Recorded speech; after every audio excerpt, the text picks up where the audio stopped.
So we need to make sure that we are really effective at observing what is happening. What are the behaviors? What are the decisions? What are the actions of people, so that we can fully understand what's going on and help them be more productive, ensure that everyone is connected to the culture and to the vision of where we're going.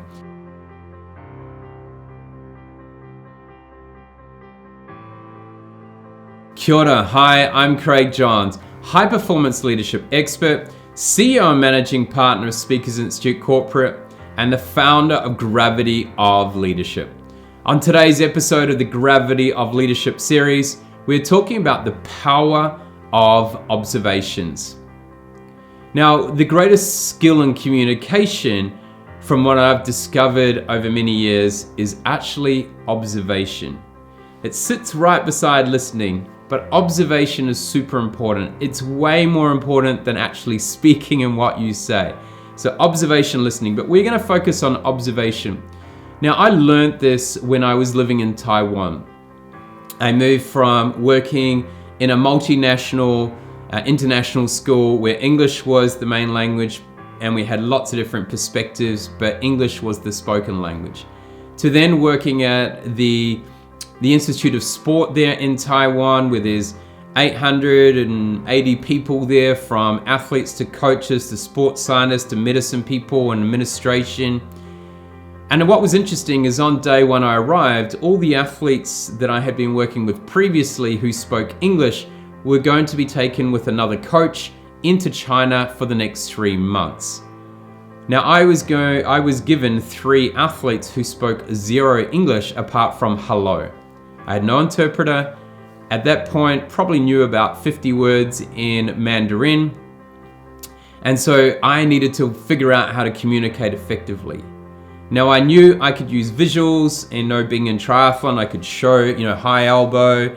I could show put your fingers in, nice and smooth into the water. I could show a lot of things. I could draw things, but I really had to observe the body language and what was going on.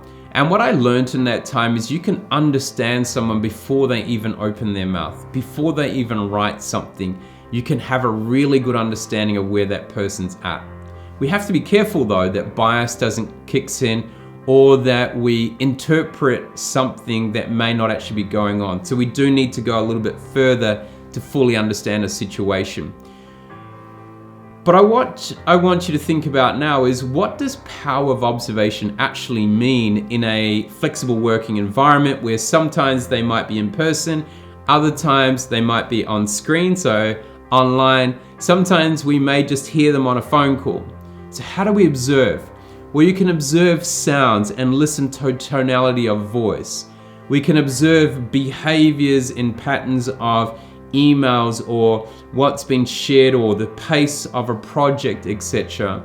So we need to make sure that we are really effective at observing what is happening. What are the behaviors? What are the decisions? What are the actions of people, so that we can fully understand what's going on and help them be more productive, ensure that everyone is connected to the culture and to the vision of where we're going.